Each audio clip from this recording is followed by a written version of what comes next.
একদম মানে বিনা শাসনে আর কি। আমি ছোটবেলা থেকেই মানে খেলাধুলা পছন্দ করতাম বেশি।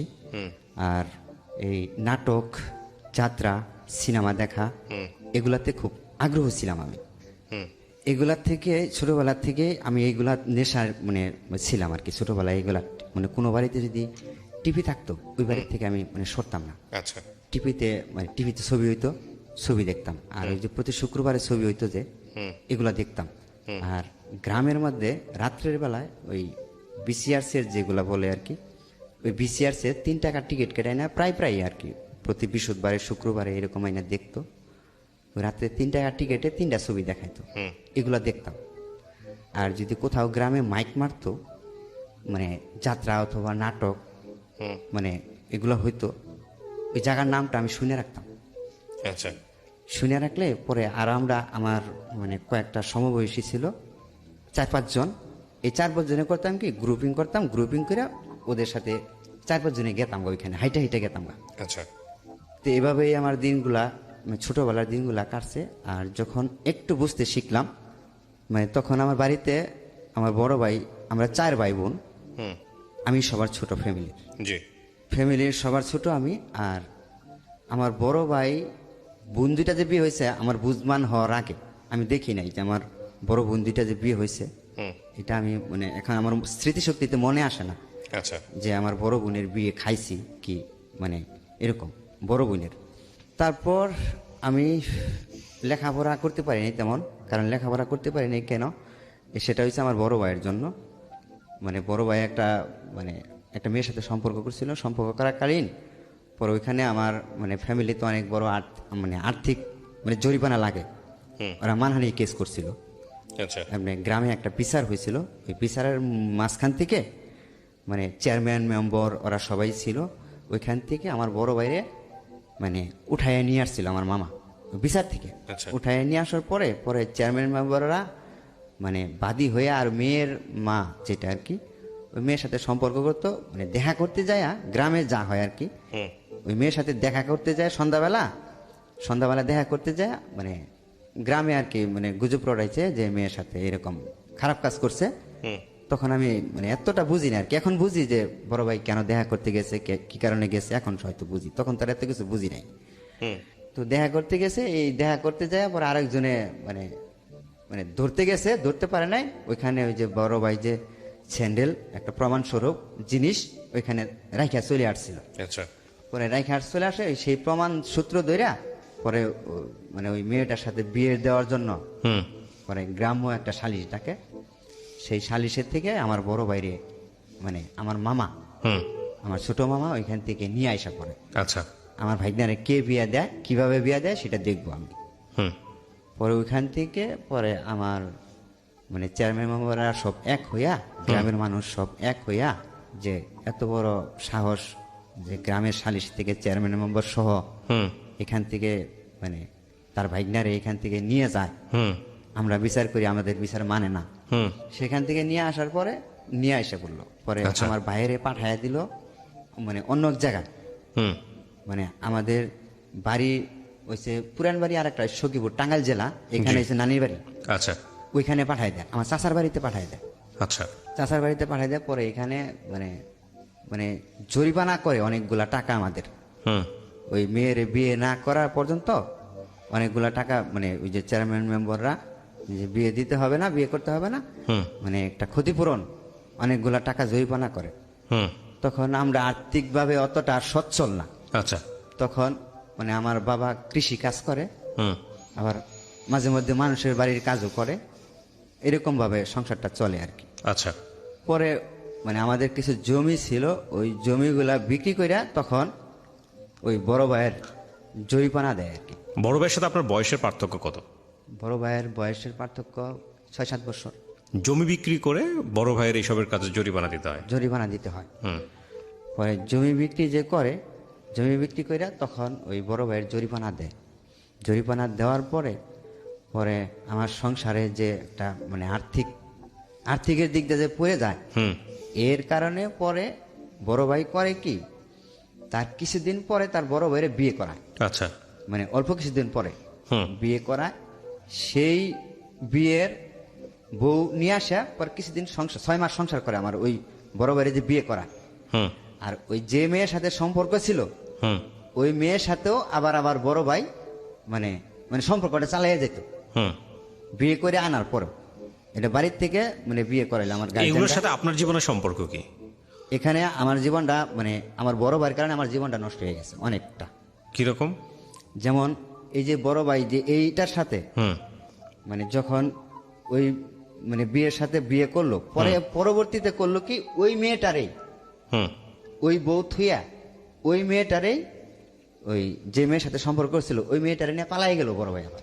আচ্ছা তখন আমাদের সংসারে মানে এমন একটা পর্যায়ে চলে যায় মানে খুব আর্থিক দিক দিয়ে সমস্যায় পড়ে যায়।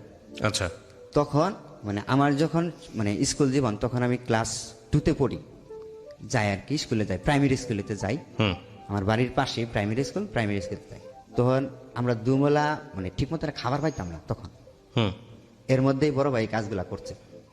আচ্ছা ঠিক মতো ভাত যে খাবো আমি মানে আমরা সবাই মিলে যে খাবো 3 বেলা এই খাবারটা আমরা তখন পাইতাম না। হুম ওইখান থেকে পরে আমার এই মা করলো কি আমার বাবা যে বাড়িতে কাজ করতো হুম ওই বাড়িতে আমার ওরা অফার দিল যে তোমার ছেলের এখানে দাও, আমার কিছু গরু বাছুর আছে সেগুলা দেখবে আর তোমাদের মানে তোমার ছেলের লেখাপড়া করাবো। হুম হুম লেখাপড়া করাবো, তোমরা আমার টুকটাক কাজ মানে কাজগুলা করবো, গরুগুলা দেখাশোনা করবে, মানে বিকালবেলায় আসা আর সকালবেলায় স্কুলে যাবে, আমরা লেখাপড়া করাবো। এরকম চুক্তিতে তখন আমার ওইখানে আচ্ছা দেওয়ার পরে পরে তারা শুধু আমাকে কাজই করাইতো খালি শুধু। তাদের অনেক জমি জমা ছিল, হুম তারা খালি কাজ করাইতো আমাকে। গরু পালাইতো, মানে গরু মাঠে চড়াইতাম, মানে ধান মলাইতো গরু দিয়া অনেক 4-5টা গরু একখানে করে ধান মলাইতো।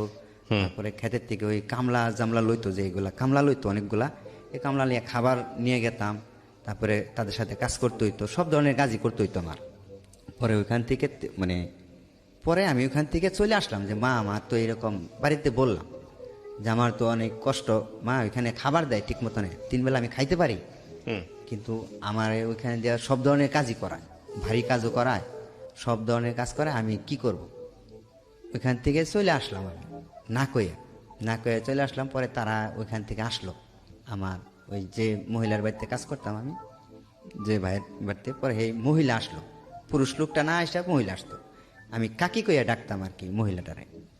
পরে কাকি আইসা আমাকে অনেক রিকোয়েস্ট করলো যে চল তুই এখন তোকে টাকা দেব, মাসে কিছু করে টাকা দেব, তুই এখন চলে আসলি, মানে এভরিথিং ওইখানে যা আছে সব ধরনের কাজই করতাম আমি। ওইখানে হাড়ি পাতা মানে হাড়ি পাতিলগুলো আছে না, সকালবেলা এইগুলা দিয়ে আমার মাজাইতো, মানে সকালবেলা হাড়ি পাতিলগুলো এইগুলো আমাকে মাজাইতো এরা, হাড়ি পাতলো মাজাতো? হ্যাঁ আচ্ছা okay. সকালবেলা এগুলাও করাইতো আমার, এতে পুকুর পাড়ে ঘাটে আইনা নিয়ে দিত, নিয়ে পরে বলতো, আদর করতো, আবার আমাকে আদর করেই বলতো যে আইনাল তুই এগুলা আস্তে আস্তে মাছ হইতো, আমি বাড়িতে অন্য কাজগুলা করতেছি, তুই আস্তে আস্তে মাছ হই। হুম খুব আদর করতো, খাওয়া দাওয়ায় কোনো ডিপিট দিত না, তারা যা খাইতো তারা সাথে নিয়েই খাইতো। হুম খাওয়ার দিক দিয়া মনে করেন যে আমার পরিপূর্ণ দিয়ে রাখতো, এদিক দিয়ে মানে আমাকে কষ্ট দিত না, কিন্তু সব ধরনের কাজ আমাকে দিয়ে করাইতো, ভাই কাজ মানে এই কাজগুলো আমাকে দিয়ে করাইতো। হুম পরে ওইখান থেকে আমি 2 বছর নিয়ে 3 বছর করার পরে আমি ওইখান থেকে চলে আসলাম।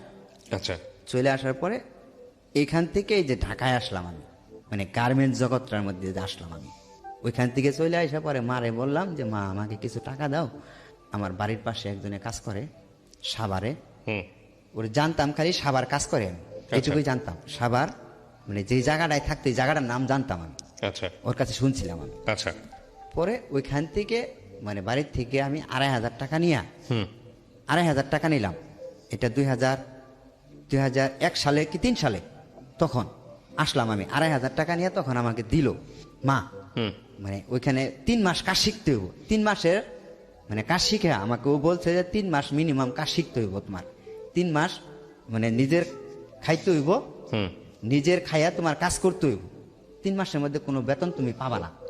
আমাকে এরকম একটা দিছিল দেখে আমি এই কারণেই হুম পরে ওই মা টাকাটা কিভাবে দিছিল, আরেকজনের কাছ থেকে দেনা করে আইনা দিছিল, ধার ওকে করে আইনা দিছিল মা আমাকে। তো ওই টাকাটা নিয়ে আমি মানে সাভারের উদ্দেশ্যে রওনা দিই। সাভার Okay. আমি গেলাম। ওকে।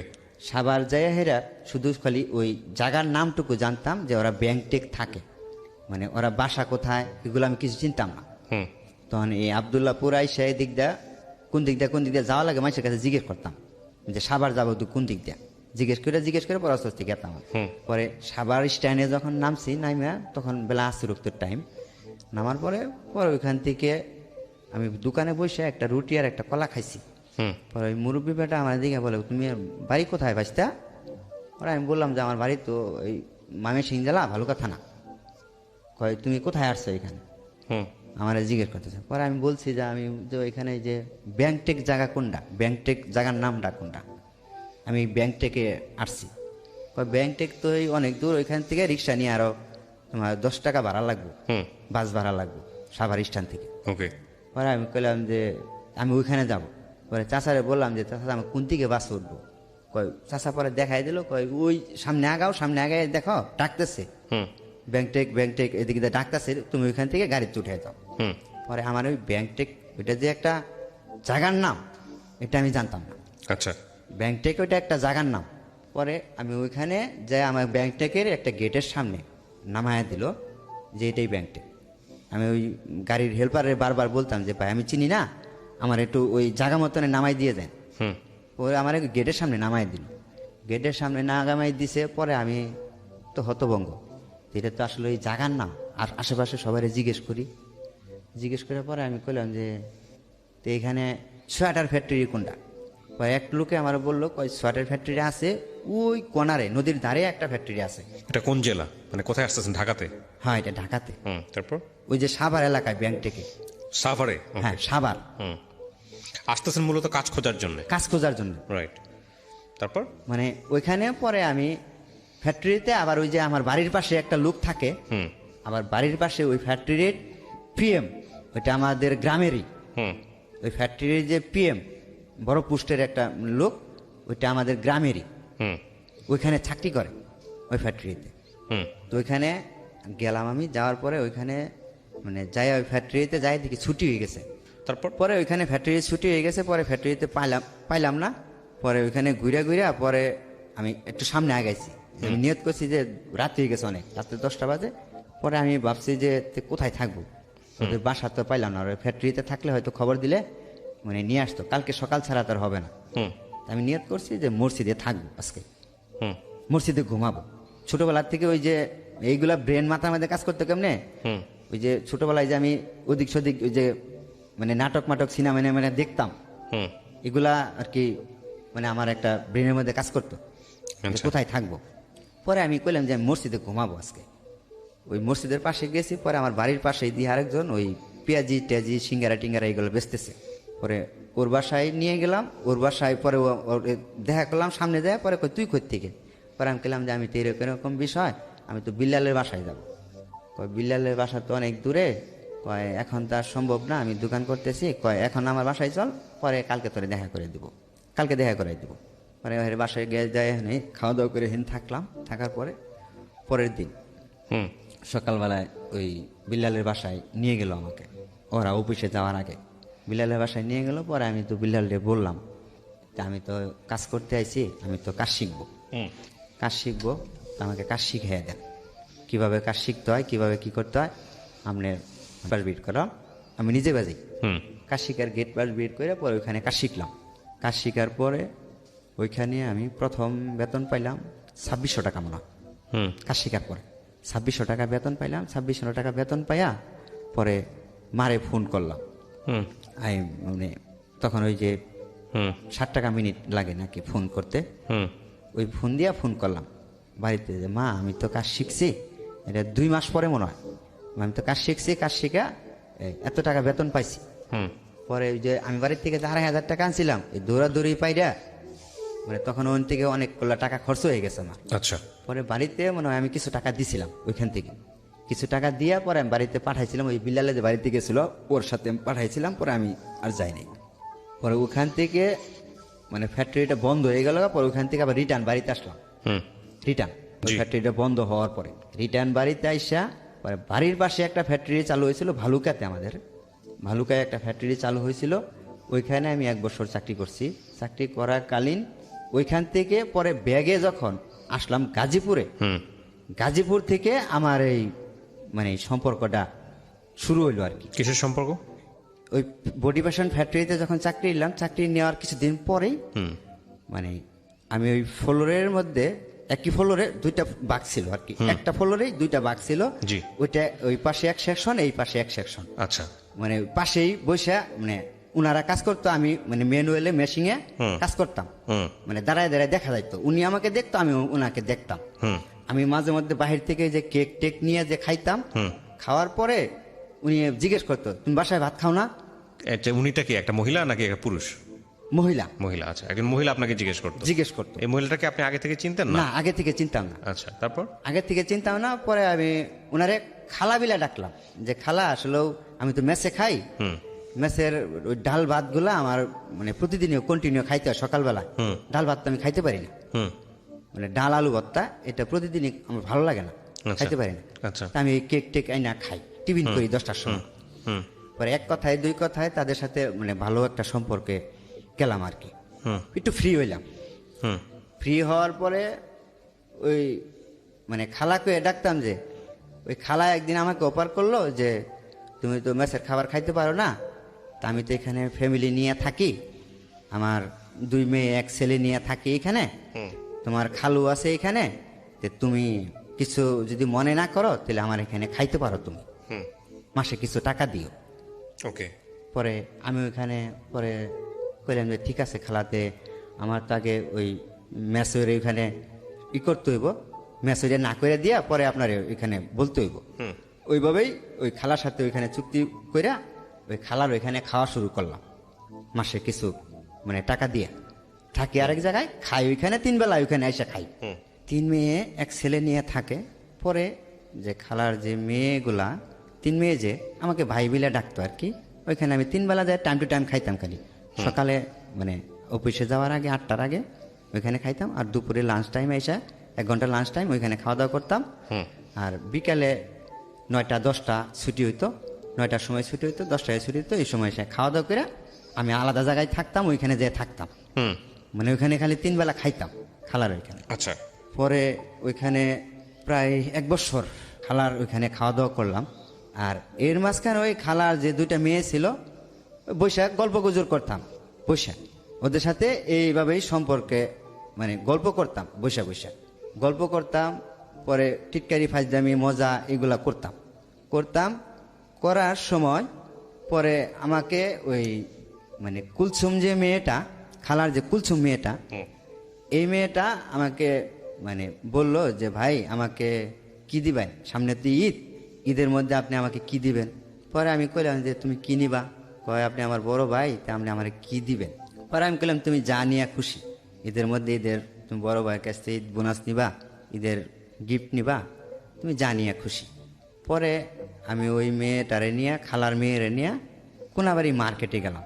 কোনাবাড়ি মার্কেটে যাওয়াকালীন পরে ওনারে একটা শাড়ি কিনে দিলাম, মানে কুলসুমরে একটা শাড়ি কিনে দিলাম, কুলসুমরে শাড়ি কিনে দিলাম। পরে আমাকে প্যান্ট শার্ট কিনে দেওয়ার জন্য মানে খুব রিক করলো, যে ভাই আম্মা বলছে আপনার প্যান্ট শার্ট কিনে দেওয়ার জন্য। পরে আমি কইছি না, তুমি ছোট আমার, তুমি আমার প্যান্ট শার্ট কিনে দেবা কেন? আমি তোমারে মানে তুমি বাইকে ডাকো আমারে, আমি তোমারে একটা শাড়ি দিছি, ঈদের উপহার দিছি তোমাকে এটা। পরে আমি এখান থেকে ব্যাগে চলে আসলাম ওরে নিয়ে মার্কেট থেকে বাসায় আসলাম। বাসায় আসার পরে ওইখানে আমি খাওয়া দাওয়া করে গল্প করছি রাত্রের 11টা পর্যন্ত। রাত্রের 11টা পর্যন্ত গল্প করে পরে তাদের সাথে মানে এমন একটা ক্লোজ হইলো, আমার খুব ক্লোজ হইলো ওই খালার সাথে, খালার মানে সন্তানদের সাথে মানে খুব ক্লোজ হয়ে গেল। ক্লোজ যাওয়ার পরে এই ঈদের মধ্যে, যেই ঈদ আসতেছে, ঈদের মধ্যে খালা আমাকে অফার করলো যে এই ঈদের ছুটিতে চলো আমাদের বাড়িতে বেড়াইতে যাই। ছুটি পাইছি 6 দিনের, চলো আমাদের বাড়িতে বেড়াইতে যাই। এর মাঝখানে যে ওই খালার মেয়ের সাথে মানে কোনো যে প্রেমের যে একটা গল্প টল্প, এইগুলা কখনো আমার সাথে হয় নাই। মানে জাস্ট খালি আন্তরিকতা, যেরকম ভালো মন্দ জিজ্ঞেস করা, মজা টজা করা, এগুলাই করতাম আর কি। এরকম মানে ভাবে আমি ভাই বোন হিসাবেই থাকতাম আর কি। পরে খালা আমাকে অফার করলো যে চলো আমাদের বাড়িতে যাই ঈদের মধ্যে বেড়াইতে। পরে আমি কইলাম যে আমার তো বাবা মা আছে, আমার বাবা মা কি কয় আমি শুনে নেই। আবার আমার ছোটোবেলার থেকে একটা অভ্যাস, ওই যে কইলাম যে মানে দেশ ঘোরা, বিভিন্ন জায়গায় যাওয়া, এইগুলো আমার পছন্দ, ভালো লাগতো আর কি। পরে আমি আম্মার কাছে ফোন দিলাম, বললাম যে মা, আমি যেখানে খাই, যে খালার বাসায়, এরা তো এদের বাড়িতে যাইতে বলতেছে, আমি যাই। পরে আম্মা আমাকে নিষেধ করলো, আমার মা বললো যে তুই বছরকার দিন ওঠাই যাবি, সবাই বাড়িতে আইতাছে, আবার তুই যাবি আরেক জায়গায়, আচ্ছা, ওঠাই যাওয়া লাগবে না, তুই আইসা পর, বাড়িতে আইসা পর, ঈদের ছুটি পাবি, তুই বাড়িতে আইসা পর। পরে আমি মারে বুঝাই কইলাম যে মা, আমি ওইখানে হয়তো ঈদের দিন তোকে থাইকা ঈদের পরের দিন দরকার চলে আসবো না, দুদিন এসে বাড়িতে থাকবো না। পরে আমি জামালপুর গেলাম, ঈদের ছুটি পাইলাম, যে ঈদের ছুটি পাওয়ার যেদিন পাইলাম, রাত্রে ছুটি পাইলাম সন্ধ্যার দিক দেয়, ওদিন নাইটেই ওদের সাথে মানে আমি মানে জামালপুর গেলাম ওদের সাথে, ওরা সবাই ফ্যামিলির সবাই মিলে একসাথে নাইটের গাড়িতে গেলাম। নাইটের গাড়িতে ওদের সাথে যে গেলাম, পরে আমি ফজরের আজানের সময় ওদের ওইখানে যাই নামছি, ফজরের আজানের সময় নাইমা পরে ওইখানে ওদের বাড়িতে নিয়ে গেছে আমাকে। পরে বাড়িতে যাওয়ার পরে আমি ওইখানে যাই ঘুমাইছি, ঘুমাইতে করছি 12টা বাজে, 12টা বাজে ঘুমাইতে উঠা গোসল টোসল দিয়ে খাওয়া দাওয়া করছি। খাওয়া দাওয়া করার পরে মানে খাওয়া দাওয়া করার পরে আমি দুপুরে আবার শুয়ে একটু ঘুমাইছিলাম মনে হয়। পরে 4টার সময় আমি উঠে একদম মানে বসে রয়েছি। পরে 4-5টা মহিলা এসে আমাকে মানে উদ্দেশ্য করে বলতেছে যে জামাই কোনটা, জামাই কোনটা, আচ্ছা। এটা বলতেছে। তখন আপনি বিয়ে করেন নাই? না, তখন আমি কোনো বিয়ে করি নাই, এদের সাথে কোনো বিয়ের আলোচনা নাই। হঠাৎ করে ওদের বাড়িতে কিন্তু আমি গেছি বেড়াইতে। পরে আমার মনের ভেতরে জানি কেমন একটা লাগলো। পরে আমি ওই মহিলারে আগায় যায় মানে একটু আড়ালে যায়, টাগায় যায় জিজ্ঞেস করছি, বয়স তেমন না আর কি, ভাবিকে ডাক দিচ্ছি যে ভাবি একটু শুনবেন, আপনি একটু আগে যে একটা কথা বললেন জামাই কোনটা, জামাই কোনটা, এই কথাটা কেন বললেন? পরে আমারে বলতেছে কয় কে, তুমি কুলসুমরে বিয়ে করতে আসো নাই? ওকে, মানে আপনি জানতেন না, আলটিমেটলি ওরা বলছে? হ্যাঁ হ্যাঁ, ওরা বলছে। পরে আমি কইলাম যে না, আমি তো এই ব্যাপারে তো আসিনি, আমি তো এখানে আসছি বেড়াইতে, আমি তো কুলসুমরে বিয়ে করতে আসিনি। পরে কয় না, ওর আম্মা ওর বাবা সবাই বলছে যে তুমি বিয়ে করতে আসছো। পরে আমি তো কইলাম না, আমি তো বিয়ে করতে আসিনি, আমি তো এখানে আসছি বেড়াইতে। আমি ওনারে খালা কয়ে ডাকি, আর ওনার মেয়ের সাথে তো আমার কোনো মানে কোনো রিলেশনও নাই। খালার মেয়ের সাথে তো আমার কোনো রিলেশন নাই, কোনো সম্পর্ক নেই। আমি খালার মেয়েরে কখনো বলিও নাই যে আমি আপনার মেয়েরে বিয়ে করবো, এমন ধরনের কোনো কথাই বলি নাই। তারা আমার ভাই কয়ে ডাকে, আমি তাদেরকে বোন কয়ে ডাকি, ছোটো বোন হিসাবে মানে আমি দেখি তাদেরকে, তো আমি এরকম বলি নাই। আমি ওই খালার সাথে গেলাম, খালারে ডাক দিলাম যে খালা আপনি একটু এদিকে আসেন তো। পরে আমি কইলাম যে আমি বলে আপনার মেয়েরে বিয়ে করতে আসছি খালা, আপনি এই কথাটা মানে ওনাদের কাছে বলছেন। পরে কয় বাবা তোমার সাথে আমার কথা আছে, আমি একটু এদিকে আসো।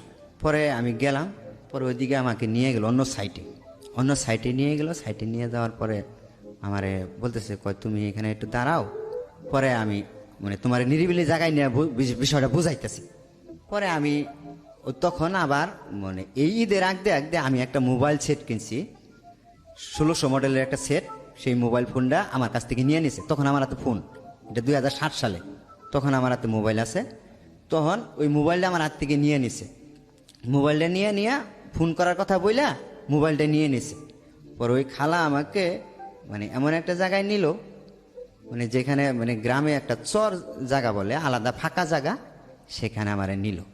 নেওয়ার পরে আমারে বলতেছে কয় বাবা তুমি যদি আমার মেয়ের বিয়ে না করো, কয় তাহলে আমার এলাকায় থাকুন যাব না, আমার এলাকায় মুখ দেখান যাব না। আমি তো ভাবছি যে তুমি মানে কুলসুমের সাথে সম্পর্ক করো, তুমি কুলসুমটা পছন্দ করো, তুমি এই কুলসুমটি বিয়ে করবা। আমি কইলাম আপনার এরকম মনে হইলো কেন? আমি কি আপনার মেয়েরে কোথাও বেড়াইতে নিয়ে গেছি কোনো দিন, কইতে পারবেন? আমি তো আপনার মেয়েরে কোথাও কোনো দিন বেড়াইতেও নিয়ে যাই নাই, যে কোনো জায়গায় ঘুরতে গেছি, কোনো জায়গায় বেড়াইতে গেছি, তাও তো না, এমন তো না। জাস্ট আপনার রুমে আমি খাওয়া দাওয়া করতাম, আপনাদের সামনেই খোলামেলাভাবে যেটুকু কথা বলতাম এইটুকুই। পরে কয় তুমি যে এই ঈদের মধ্যে ওই যে মানে ওরে শাড়ি কিনে দিলা, ও তয়ে বলছে যে আমারে বিয়ে করবো। কয় কুলসুম আইসা আমারে বলছে যে আমারে বিয়ে করবো। তো আপনি শাড়ি কিনে দিতে গেছিলেন কেন? শাড়ি দিতে কেন গেছিলাম? পরে আমি বললাম যে এটা তোমার বিয়ের উপহার। আমি এই কথাটা শাড়ি কিনে দেওয়া এই কথাটা বলছিলাম, হুম। যে এটা তোমার কাকে? বিয়ের তিন উপহার। বোনের মধ্যে আপনি কাকে কিনে দিয়েছেন? শুধু কুলসুমকে? কুলসুমকে। আর বাকি দুজনকে কিনে দেন নাই? আর না, আর কাউকে কিনে দিনি। তো সন্দেহ করা ঠিকই আছে। হ্যাঁ, তারপর? পরে আমি ওই শাড়িটা কিনে দিয়া পরে এই ব্যাককালটা হয়েছি, ওই শাড়ির সূত্র ধরে এরা আমার ভাবছে যে আমি কুলসুমটা পছন্দ করি, আমি কুলসুমটা বিয়ে করব। এই সূত্র ধরে হেরা এই বাড়িতে, আমি যে আর ওই যে আমাকে অফার করছে যে চলো আমাদের বাড়িতে বেড়াতে যাই, আর এই খালা আমাকে সবসময়ই বলতো কি ওইখানে ভাত খাওয়ার সময় বইয়ে গল্প টল্প করতাম। ওদের গ্রামের একটা বাসা আছে, গেল্লা কইয়া কয়, মানে ছেলেরে গেল্লা কয়, হুম। গেল্লা তোমার আমগো এলাকায় বিয়ে করাবো। খালা এই কথাটা আমাকে সবসময়ের জন্যই বলতো। হুম, যে ঠিক আছে, গেলা- এবার নিজের মেয়েরই দিয়ে দিছে। হ্যাঁ। হ্যাঁ, যে এই কথাটাই সবসময়ের জন্য আমাকে বলতো। হুম। পরে ওইখানে ওই খালা করছে কি, পরে ওইখানে যে ওই যে আমার নিয়ে গেল, নিয়ে যাওয়ার পরে এরকম মানে আমাকে এরকম বুঝাইতেছে, বলতেছে যে তুমি যদি বিয়ে না করো তাহলে আমি তো এরকম মনে করছি যে তুমি আমার কুলসুমকে পছন্দ করো, তোমরা দুজনের সম্পর্ক আছে, তোমরা বিয়ে করবা। হুম, এখন কি, এরপর আপনি কি করলেন? পরে আমার মানে ডাইরেক্ট আমার হাতে পায়ে ধরে মানে কান্নাকাটি শুরু করে দিছে। হুম। পরে আমি কইছি খালা আপনি কান্দেন কেন? আমি তো আপনার মেয়ের কখনো বলি নাই যে বিয়ে করব, এরকম মানে সিচুয়েশন পরিচয় হয় নাই, এরকম মানে পরিবেশ হয় নাই যে আপনার মেয়েকে আমাকে বিয়ে করতেই হবে, হুম। এরকম পরিবেশ মানে এখনো হয় নাই। আমার বাড়িতে বাবা আছে, মা আছে, ভাই বোন সবাই আছে। আপনার মেয়ের আমি বিয়ে করে নিয়ে বাড়িতে উঠাইতে পারবো? আর আমার বইয়ের বয়স হয়েছে এখন, আমার বিয়ের বয়স তো এখন হয় নাই, আমার বয়স কেবল 17-18 বছর, আমার বিয়ের বয়স হয় নাই। তো যদি আমার বিয়ে করার ইচ্ছুক থাকে তে আমার গার্জেন আছে, আমি তাদেরকে বলবো, তারা আমার জন্য মেয়ে দেখবে, তারা তাদেরকে মেয়ে মানে মেয়ে দেখে আমি পছন্দ করে বিয়ে করব, এরকম বলছি। পরে ওইখানে রাত্রে 10টা পর্যন্ত এই খালা কান্নাকাটি আমার মানে হাতে পায়ে ধইরা, তুমি যদি আমার মেয়ের বিয়ে না করাতে আমার মেয়ের বিষ খাওয়াবো, এইটা খাবো সেইটা খাবো, মানে কত কিছু দেয়া যে।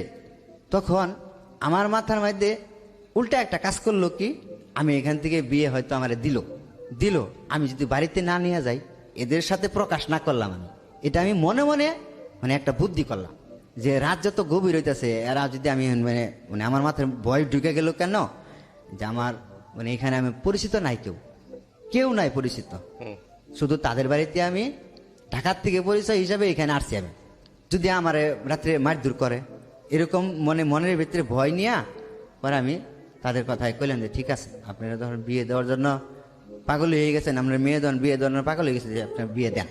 পরে এই কথা বললে আমাকে বাড়িতে নিয়ে আসলো, বাড়িতে নিয়ে এসে দেখি মানে তারা সব কিছু অ্যারেঞ্জ করে নিছে, বাড়িতে কাজী মানুষজন সব কিছুই। পরে আমি একটা সেন্টু গেঞ্জি গাইদা ভাই ওইখানে বাড়িতে যাইয়া, ওই খালার সাথে যাইয়া উঠানের মধ্যে পাটি পুটি বিছাইয়া ওই মেয়েরাও সাজাই সুজাইয়া রাখছে তারা। হুম। এই খালা এই ফাঁকে আমাকে নিয়ে যে কথা বলছে রাত্রে 10টা-11টা পর্যন্ত এই চটানের মধ্যে কান্নাকাটি কইরা, এরা এমন দেয় এই মেয়েটা সাজায় রাখছে কুলসুমটাও সাজায় রাখা। পরে আমার রাত্রে 12টার সময় মানে বিয়ের পিড়িতে একটা সেন্টু গেঞ্জি গায়ে দিয়া, মানে নতুন একটা সেন্টু গেঞ্জি গায়ে আর লুঙ্গি পরনে, হুম। মানে গরমের দিন তো সেন্টু গেঞ্জি গায়ে ছিল আমার। পরে আমি ওইখানে এসে বসলাম, বসার পরে ওইখানে ওদের একটা স্বাস্থ্য ভাই ছিল, ওই কুলসুমের স্বাস্থ্য ভাই ছিল, সে আমার নাম ধরে বললো জাইনাল তুমি এই পশ্চিম দিকে ঘুরে এইখানে সামনে বসো। তা আমি ওখানে কোনো কথা বলতেছি না, ওরা যা বলতেছে যা করতেছে মানে ওদের কথা আমাদের চলতেছি। পরে যখন মানে কাজী সাহেব আমাকে জিজ্ঞেস করলো যে তোমার এই ভয়ভীতি দেখায় কি বিয়ে করতেছে, বিয়ে দিতেছে এরা? তখনও কি আপনি স্যান্ডো গেঞ্জি পরা? হ্যাঁ, তখন আমি সেন্টু গেঞ্জি পরা। ওকে। তখন আমার মাথার মধ্যে কাজ করতেছে না যে আমি কি করতেছি, মানে এই মহিলার কান্না কাটিয়ে এই মহিলার মানে এত কিছু করাতে আমার মাথার মধ্যে এতটুকু জ্ঞান আসতেছে না যে আমি কি করব এখন, মানে এইটুকু সেন্স আমার মানে হারাইয়া গেছে। পরে মানে আমার মাথার মধ্যে সেন্সটুকু আসতেছে না, আমি কাজীর মুখের দিকে চাই রয়েছি যে আমি এখানে কি বলবো, মানে আমার ভিতরে একটা ভয় ঢুকে গেছে নিজের থেকেই যে আমি যদি এখানে আসলেও না করি, এখন তো রাত গভীর, 12টা-1টা বাজে গেছে গা, যদি মার দূর শুরু করে কি বলবো আমি। পরে আমি কাজের বলছি যে না আমি ইচ্ছা করে বিয়ে করতেছি, এই কথাটা বলছি। পরে কাজী আমার মুখের দিকে চাইছে, পরে আমার ভোটার আইডির ফটোকপি চাইছে। পরে আমি কইছি যে ভোটার আইডি তো আমার নাই, আর ভোটার আইডি আছে কিন্তু আমি অস্বীকার করছি নাই আমার কাছে, মানে আমি কইছি নাই। পরে ওইখানে তারা মানে কিভাবে কি করে জানি 1 লাখ টাকা মানে 1,00,000 টাকা কি জানি করলো, তখন মানে কাবিন করলো 1,00,000 টাকা।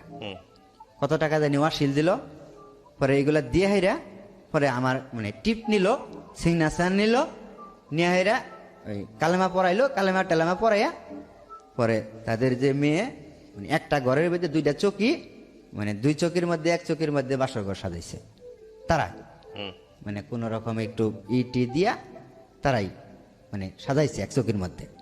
পরে ওইখানে নিয়ে দিল, মেয়ে ছেলে একসাথে বিয়ে পড়ায়া তারা ওই একটা ঘরের ভিতরে, মানে ওই বাড়িতে কোনো পুরুষ লোক বলতে খালি ওই যে ওর চাস্তো ভাই যেটা এটা ছিল, আর কোনো মানে ওর চাচারা এরা কেউ মানে আসতেছে না। এই মহিলারা এসে আমাকে মানে সান্ত্বনা মান্তনা যেটুকু দেওয়ার দিচ্ছে আর কি, যে আসলে তুমি তো এখন বিয়ে করে ফেলাইছ, এখন কান্নাকাটি করে কি করবা। আমি ওইখানে পরের দিন মানে ওইভাবেই ঘুমাইলাম, ওইখানে কান্নাকাটি করে আমি ঘুমাই গেলাম। পরের দিন সকালবেলায় আমি উঠলাম ঘুমের থেকে, উইটা পরে আমি একটা কথা চিন্তা করলাম যে আমি যে বিয়ে আমাকে দিছে, যে আমি কথা যদি বাড়িতে জানাই তো আমার বাড়িতে মা খুব খারাপ অবস্থা হবো। পরে আমার বিয়ের বিষয়টা আমি বাড়িতে গোপন রাখলাম, আমার বিয়ের বিষয়টা যে এরা যে আমাকে জোর করে বিয়ে দিছে এরকম করে, এই বিষয়টা আমি বাড়িতে গোপন রাখলাম। গোপন রাখাকালীন পরে আমারে মানে কুলসুমরে যে বিয়ে করলো, বিয়ে দিল, এই বিয়ে বউ লইয়া আমি ওইখানে, আমি যে জায়গায় চাকরি করতাম আগে গাজীপুরে যে চাকরি করতাম ওইখানে আর ওরে নিয়ে আমি ওই বললাম যে আমি ওইখানে আর যাবো না, আমি অন্য জায়গায় যাবো, ওরে নিয়ে আমি ওইখানে যাব না। ওইখানে গেলে আমার এলাকার লোকজন থাকে, ওইখানে জানাজানি হইব জাইনাল বিয়ে করে লই আইছে। পরে আমি ওইখানে মানে আমার শাশুড়িরে বললাম, তখন আমার শাশুড়িরে বললাম মানে আমি ওইখানে যাব না, আমার অন্য জায়গায় মানে যাওয়ার ব্যবস্থা করেন। ওই মেয়ের যে চাচা থাকে একটা, মানে আমার সমবয়সী, সেও বিয়ে করছে, মানে আমার থেকে বয়স বেশি কিন্তু সে বিয়ে করছে, তারও কোনো বাচ্চা কাচ্চা হয় নাই, মেয়ের চাচা মানে আমি যারা বিয়ে করছি ওর চাচা। পরে ওরা থাকে এই যে বাস্তহারা, পরে ওদের সাথে আমাকে বাস্তহারা পাঠাইলো। আর পরের দিন আমাকে একটা আংটি দিল, মানে ছোট একটা আংটি, কয় হাজার টাকা দিয়ে যেন আইনা আমাকে দিল, এই তুরি আমাকে মানে দিল ওইখানে। আর যেদিন আমরা আসলাম আবার বাস্তহারা, সেদিন আমাকে একটা তুষক আর একটা মানে কম্বল সাথে করে দিয়ে দিল। দেওয়া কালীন পরে এখানে আইসা পরে রইলাম, একটা রুম নিয়ে দিল আমাদেরকে ওই মেয়ের চাচা, ওই রুমের মধ্যে মানে ওরে নিয়ে থাকলাম। তখন মানে চাকরি নাই, আমার নতুন এক জায়গায় আছি, চাকরি নাই। তখন কিছু চাল ডাল দিয়ে দিছিল ওইখান থেকে, মানে বাজার দিয়ে দিছিল, আর কিছু টাকা দিয়ে দিছিল, ওইগুলাতে বাজার করি। আর ও রান্ধে, লাকড়ির চুলা লাকড়ি কিনে দিছি, ওই মেয়েটা রান্ধার পরে আমি ওইখানে খাওয়ার পরে এরকম 10-15 দিন গেল। 10-15 দিন যাওয়ার পরে আমার ভাবতেছি যে আমার তো চাকরি নেওয়া লাগবে, তো পয়সা খাইলে চলবো না, চাকরি নিতে হবে। পরে আমি চাকরি নেওয়ার জন্য গেলাম, আরেকটা অফিসে চাকরি নেওয়ার জন্য গেলাম ওইখানে, সেখানে চাকরি হইল না, সেখানেও চাকরি হইল না। বাসায় গেলাম, বাসায় যাইয়া পরে কইলাম চাকরি তো হইল না, কি করা, কইতে আরেকখানে দেখো। পরে আমি ওইখানে আরেকটা ফ্যাক্টরিতে চাকরি হইলো, আমার আরেকটা ফ্যাক্টরিতে চাকরি হইলো, ইন্টারভিউ দিয়ে চাকরি হইলো। পরে ওইখানে চাকরি নিলাম, চাকরি নেওয়ার পরে এখানে 3 মাস ছিলাম বাস্তহারাতে। আমি চাকরি মানে নিয়ে 3 মাস ছিলাম। এই 3 মাসের মধ্যে আরেকটা মানে জানলাম কি, আমি যারে বিয়ে করছি সে তার আগে একটা বিয়ে হয়েছিল, মানে আমার আগেও আরেকটা বিয়ে হয়েছিল। এই কথাটা আমি মানে এখান থেকে জানলাম যে তুমি যারে বিয়ে করছো এর তা আগেও একটা বিয়ে হয়েছিল। এটা বললো কে আমাকে, মেয়ের যে চাষি আছে না, এই মেয়ের চাষি আমাকে বললো যে তুমি যারে বিয়ে করছো। এটা কয় মাস পরে জানলেন বিয়ের? এটা 3 মাস পরে, এটা 3 মাস পরে আমি জানলাম। জানার পরে আমি তখন থেকে একটা সিদ্ধান্ত নিয়েছিলাম যে এই মেয়ে আমার বাড়িতে যাবে না, মানে মনে মনে একটা সিদ্ধান্ত নিয়েছিলাম যে এই মেয়ে আমার বাড়িতে যাবে না। এরা আমার সাথে ফ্লট করে বিয়ে দিছে, এটা আমি ফ্লট করে এখান থেকে রেখে যাব, মানে এরকম একটা মাথার মধ্যে আমার কাজ করলো। পরে আমি ওইখান থেকে পরে ওরে বললাম যে তুমি তোমার আম্মার কাছে যাও, আমি অন্য জায়গায় চাকরি করব, তোমার আম্মার কাছে যাও, আমি অন্য জায়গায় চাকরি বাকরি নিয়ে পরে রুম টুম নিয়ে পরে তোমার ওইখান থেকে নিয়ে আসলো। আমি ওরে পাঠাইলাম ওইখানে। পরে ও তো যাবে না, আমার ছাড়া যাবে না, বুঝতে পারছেন, ও আমার ছাড়া যাবে না। আমি ওরে পাঠাইতে চাই, ও যাবে না। আমি কইলাম যে তুমি যাবা না কেন, তুমি ওইখানে যাও, তোমার আম্মা তো এখানে চাকরি করতেছে, তুমি ওইখানে কিছুদিন থাকো, আমি কিছুদিন এখানে চাকরি নিয়ে একটা বেতন পাই তোমার যাই নিয়ে আসবো অন্য জায়গায়, মানে ও আমার ছাড়া যাবে না, যাবেই না। তখন আমার ভিতরে একটা কাজ করতো কি, তখন ওই বাড়ির থেকে আমাকে ফোন দিত বারবার, ওই যে বাড়িতে যে আমি যাই নাই 5-6 মাস ধরে আমি বাড়িতে যাই না, মা আমাকে ফোন দেয়, বড় ভাই আমাকে ফোন দেয় যে কিরে তুই বাড়িতে আসস না কে, তোর কি হয়েছে। কিন্তু এদিকটা যে আমি জালে ফাইসা গেছি এটা হেরা কেউ জানে না। বাড়ির থেকে আমাকে ফোন দেয়, আমি বলি যে আসবো এই মাসে না সামনের মাসে বেতন পেয়ে আসবো, এরকম খালি মিথ্যা কথা কইয়া বাড়ায় রাখতেছি।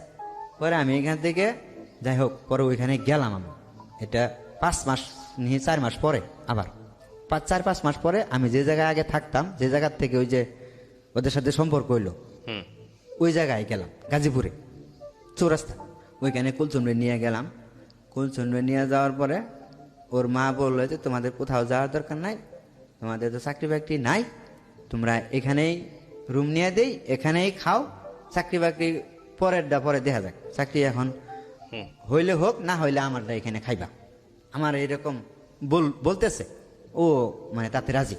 আমি যারা বিয়ে করছি কহ আমি আমার সাথে থাকবো, তুমিও থাকবা, তোমার চাকরি করা লাগবে না, যখন চাকরি হয় তখন, এখন তো তোমার চাকরি নাই, তুমি কি খাওয়াইবা, আমাকে এইগুলা বলতেছে।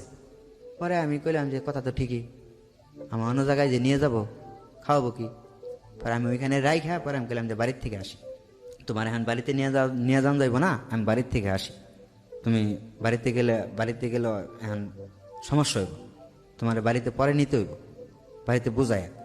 আমি বিষয়টা বাড়িতে জানাইনি, তোমার বিষয়টা আমি বাড়িতে জানাইনি, এখন তোমাকে বাড়িতে নেওয়া যাবে না।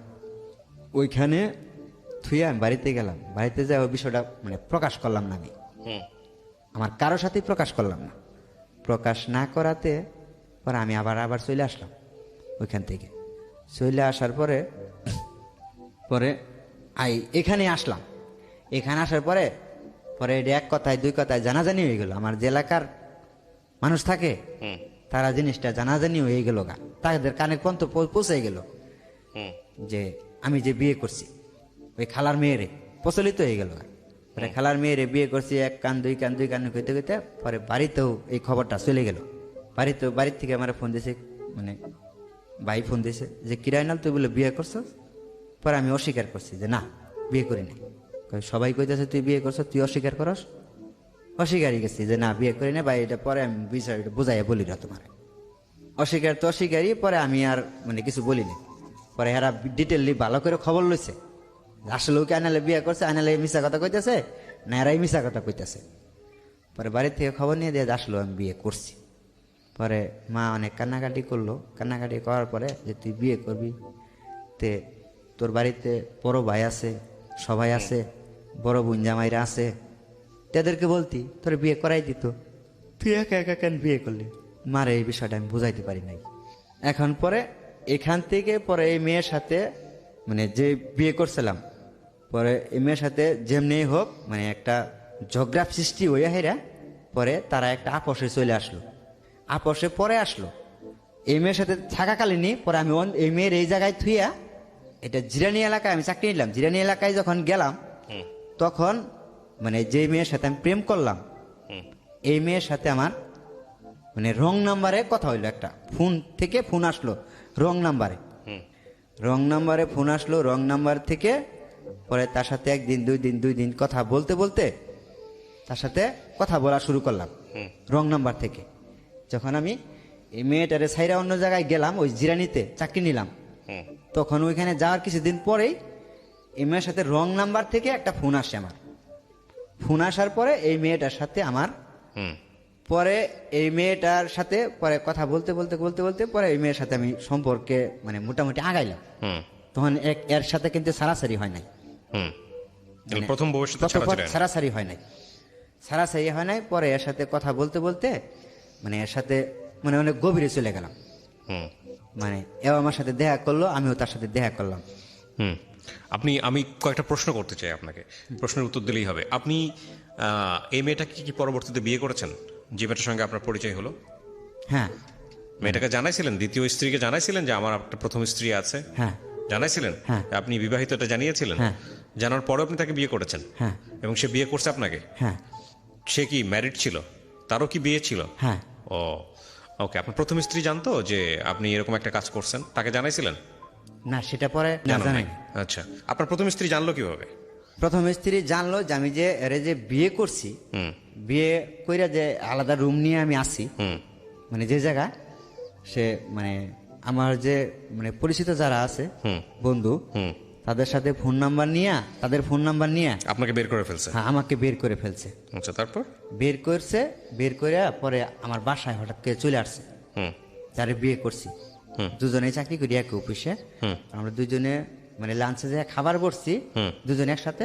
হুম আমার প্রথম স্ত্রী যে হুম উনি আচমকা চলে আসছে রুমে, হুম রুমটা পর্যন্ত চিনা ফেলাইছে। হুম আসছে, আসার পরে পরে আমি কিছু বলি নাই, ও কিছু বলেন নাই হুম যে তুমি এগুলা করতেছ, এগুলা করছো, তা আমার জানাইলা না।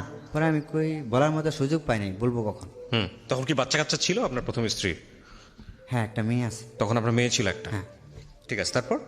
প্রথম স্ত্রী যেটা, হুম এটা ছাড়াছাড়ি হওয়ার পরেও পরে আর একটা আনুষ্ঠানিকভাবে একটা বিয়ে করছিলাম আমি। আচ্ছা, এই হ্যাঁ। মাঝখানে ওইটা রয়ে গেল। আপনি যেটা বলতে চাচ্ছেন যে আপনার প্রথম স্ত্রী থাকা অবস্থায় এক মেয়ের সঙ্গে সম্পর্ক হয়, সম্পর্ক হয় কিন্তু বিয়ে হয় নাই তার? বিয়ে হয় না। তার আগে আপনি আরেকটা বিয়ে করছেন? মানে যে মেয়েটার সাথে আমি বিয়ে মানে সম্পর্কে জড়াই, হুম এই মেয়েটা মানে রং নাম্বার থেকে আমার পরিচয় হয়। হুম রং নাম্বার থেকে পরিচয় হওয়ার পরে পরে মেয়েটা যখন সামনাসামনি হই আমি, হুম তখন মেয়েটারে দেখি মেয়েটা মেরিড, হুম মানে তারও একটা বাচ্চা আছে, হুম তার স্বামী আছে। হুম মানে যখন আমি সম্পর্কে জড়াই, হুম। প্রথম স্ত্রীকে আপনি ডিভোর্স দিয়ে দিয়েছেন, দেওয়ার পরে আপনি আরেকটা মেয়েকে বিয়ে করেছেন, কিন্তু সেই মেয়েটাকে বিয়ে করেন নাই যে মেয়েটার সাথে আপনার প্রথম স্ত্রী থাকা অবস্থায় সম্পর্ক ছিল। কথা ক্লিয়ার? হ্যাঁ। কথা ক্লিয়ার হয়েছে? কিন্তু- কিন্তু আবার কি? আমি বিয়ে করতে চাইছিলাম, যখন এটা সারাসারি করলাম, হুম। মানে এই বউটা যখন আমি কাকে সারাসারি বিয়ে করতে করলাম, চাইছিলেন? যে প্রেমিকা তাকে বিয়ে যে করতে প্রেমিকা? হ্যাঁ, তাকে বিয়ে করতে চাইছিলেন, তাকে বিয়ে করতে চাইছি। কিন্তু আপনি বিয়ে করেন নাই, না সে বিয়ে করে নাই? না, সে বিয়ে করে নাই। কেন করে নাই? সে মানে আমার সাথে সম্পর্ক করাকালীন, আর এই মেয়েটার আমি যে অফিসে চাকরি করি, এর চাকরি নিয়ে দিছি, মানে দেখভাল যত ভরণ পোষণ সবকিছু আমি করছি। আমি যেই ফ্লোর থেকে মানে চাকরি নিয়ে দিচ্ছি, এই ফ্লোর থেকে আরেকটা ছেলের সাথে মানে তখন ও জানে যে ওরও জানি, আমি জানি যে ওরও একটা মানে সন্তান আছে, স্বামী আছে, আর ও জানে যে আমার মানে বউ বাচ্চা আছে। তখন দুজনের মধ্যে একটু মানে আপনি একটু প্রথম দূরত্ব- স্ত্রীকে ছাড়ছিলেন কি এই মেয়েটার কারণে? হ্যাঁ, কথা আমি বুঝে গেছি, আপনার গল্পটা কি? এই আমি মেয়েটার কারণে ছাড়ছি, কিন্তু এই মেয়েটা পরে করছে কি আপনাকে ছেড়ে দিছে? মানে আমাকে ছেড়ে দিছে। আপনি তাহলে যে বললেন একটু আগে যে সে যে আসছে এসে বলছে এগুলা করতেছো কেন, এই যে দোকানে না কোথায় জানি বসে থেকে আপনার বন্ধুদের কাছ থেকে নাম্বার নিয়ে যে আসছে, এই কথা আপনি কিভাবে বললেন? এটা কে আসছে? এটা আসছে যে এখন যে আমার স্ত্রী আছে, এটা আসছে আপনার সাবেক- দ্বিতীয় স্ত্রী? হ্যাঁ, দ্বিতীয় স্ত্রী। এটা আসছে আপনার দ্বিতীয় স্ত্রী? স্ত্রী, হ্যাঁ। তাইলে এটা বলেন। হ্যাঁ, হ্যাঁ। ঘটনাটা একটু প্যাচ খেয়ে গেছে প্রিয় দর্শক এবং শ্রোতা। সেটা হচ্ছে ওনার প্রথম স্ত্রীটা, উনি যেটা বলছিলেন যে সেটা হচ্ছে ওনার ইচ্ছা ছিল না, কিন্তু ওনাকে জোর করে বিয়ে দিয়েছে ওনার শাশুড়ি। যেটা আমি আমার জায়গা থেকে আপনার জায়গা থেকে কিভাবে হয়েছে আপনি শুনেছেন, সেটাতে আপনারা আপনাদের মতো করে ভাববেন। এই প্রথম স্ত্রী ঘরে একটা বাচ্চা ছিল আপনার। মেয়েটার বয়স কত ছিল যখন তাকে ডিভোর্স দেন? 2 বছর। 2 বছর। এই 2 বছরের মেয়েটা কার কাছে? ওর কাছে ছিল না আপনার কাছে ছিল? না, আমার কাছে রাখতে চাইছিলেন, কিন্তু আমার কাছে রাখে নাই। রাখে নাই, তারা নিয়ে চলে গেছে ডিভোর্স। ডিভোর্সটা আপনি দিয়েছিলেন না সে দিয়েছিল? উনি দিয়েছিল। আচ্ছা, এবং এটা যে ডিভোর্স যে আপনাকে দিল, তখন কি সে জানতো যে আপনার আরেকটা মেয়ের সঙ্গে সম্পর্ক আছে? না, তখন সে জানতো না, এমনি এমনি ডিভোর্স দিয়েছে? কারণকে দেখাইছে? মানে তখন মানে আমার যে এই যে মানে মোবাইলে কথা বলতাম, মানে কারোর সাথে কথা বলতে গেলে আমার একটা সন্দেহ করতো। না এই না, বিষয়টা একটা উনি ঝগড়া ডিভোর্স হতো। দেখানোর কি কারণে ডিভোর্স দিয়েছে আপনাকে? পেপার পাইছেন? ডিভোর্সের পেপার পাইছেন? হ্যাঁ। কাগজপত্র পাইছেন? সেটা মানে সবার সম্মুখে হয়েছে। ওকে প্রিয় শ্রোতা, ছোট্ট একটা বিরতি নেবার আগে আপনাদের সবার জন্য বলছি, ঢাকা এফএম এর আরো একটি ইউটিউব পরে কিছুদিন পরে প্রেগনেন্ট হওয়ার পরে হ্যাঁ। বাচ্চা হওয়াকালীন মানে আমার জেঠাসটা মারা যায়। হ্যাঁ মারা যাওয়ার কালীন পরে ওই জেঠাসের যে মানে স্বামী ছিল, সে মানে অনেক টাকা পয়সা মালিক ছিল। হ্যাঁ। আমার যে বউ ছিল সেটা মানে দেখতে একটু ভালো ছিল, সুন্দর সুন্দর ছিল। মানে প্রথম স্ত্রীর সঙ্গে সে সম্পর্কে জড়ায় পড়ে? মানে সম্পর্কে জড়ায় না। তাহলে অন্য একজনকে বিয়ে করছে? হ্যাঁ, বিয়ে করে নাই। বিয়ে করে নাই, তার সাথে ভাইগে গেছে। ভেগে গেছে। আচ্ছা, ইন দ্য মিন টাইম আপনি আনুষ্ঠানিকভাবে একটা মেয়েকে বিয়ে করছেন। হ্যাঁ, তার এটা 2 বছর পর। তার 2 বছর পর। আচ্ছা, যে মেয়েটাকে আপনি বিয়ে করছেন, এই মেয়েটা কি পারিবারিকভাবে বিয়ে হয়েছে, নাকি আপনি সেখানেও প্রেম করে বিয়ে করছেন? আমার দিক থেকেই বিয়ের আলোচনাটা হয়েছে আর কি। দ্বিতীয় স্ত্রী আপনাকে পছন্দ করতো আগে থেকে? পছন্দ করতো। সেটা কত দিনের পছন্দ? সেটা কয়দিনের মধ্যে বিয়ে করছেন? পরিচয়ের কয়দিনের 3 মধ্যে? মাস। 3 মাস। আচ্ছা, এবার আসেন একটু। এই মেয়েটাকে আপনার জীবন সম্পর্কে জানতো কত, যে একটা বউ ছিল, একটা হ্যাঁ। বাচ্চা ছিল, এবং এই যে একটা সম্পর্কে জড়াইছেন, এটা কি জানতো? জানতো না? হ্যাঁ, জানতো। যাকে বিয়ে আমার করার একটা- কথা ছিল তার সম্পর্কে জানতো? মানে যে না। দ্বিতীয় স্ত্রী হওয়ার কথা ছিল তার সম্পর্কে জানতো? না, না, না। সেটা জানতো না। না, আচ্ছা, সে এখন যার কথা সাথে হচ্ছে প্রেম করি হ্যাঁ। মানে তার সাথে জানতো জানতো না। এবার আমাকে আপনি বলেন, এই সংসারটা চলাকালীন সময়, মানে দ্বিতীয় স্ত্রীকে বিয়ে করার সংসারটা চলাকালীন সময় কখন আপনার ওই যে প্রেমিকা, যাকে আপনি পছন্দ করতেন, সে আবার কখন ব্যাক করলো? কত বছর পরে? দ্বিতীয় সংসারটা শুরু হওয়ার কতদিন পরে? মানে আমি মেয়েটারে যখন বিয়ে করছি তার 1 সপ্তাহ পরেই আমাকে ফোন দিছে। ফোন দিয়ে কি বলে? তখন আমাকে বলতেছে যে মানে অপরিচিত একটা নাম্বার দিয়ে ফোন দিছে। তখন আমার বলছে যে তুমি অমুক? আমি কই, হ্যাঁ আমি তো অমুক। পরে আমি ওর কথা শুনে বুঝে ফেলাইছি তুমি কি হুম হ্যাঁ। আমি বললাম যে তুমি কই আছো? তুমি তো হঠাৎ করে এত বছর পরে, 2 বছর 2.5 বছর পরে হঠাৎ করে আমাকে মনে করলা, হুম কি মনে করে?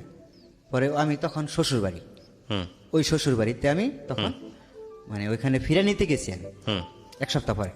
হুম পরে আমি কইলাম যে আমি তোমার সাথে পরে কথা বলতেছি, হুম আমার সাথে মানে এখন সময় নাই, আমি সময় করে তোমাকে ফোন দেবো। হুম এ কার নাম্বার? পরে আমি নাম্বারটা বলো যে এটা আমার নাম্বার, তুমি যে কোনো মুহূর্তে ফোন দিতে পারো। হুম পরে আমি ওইখান থেকে রিটার্ন আসলাম। হুম পরে এই মেয়েটা আমার সাথে যোগাযোগ মানে করা শুরু করলো।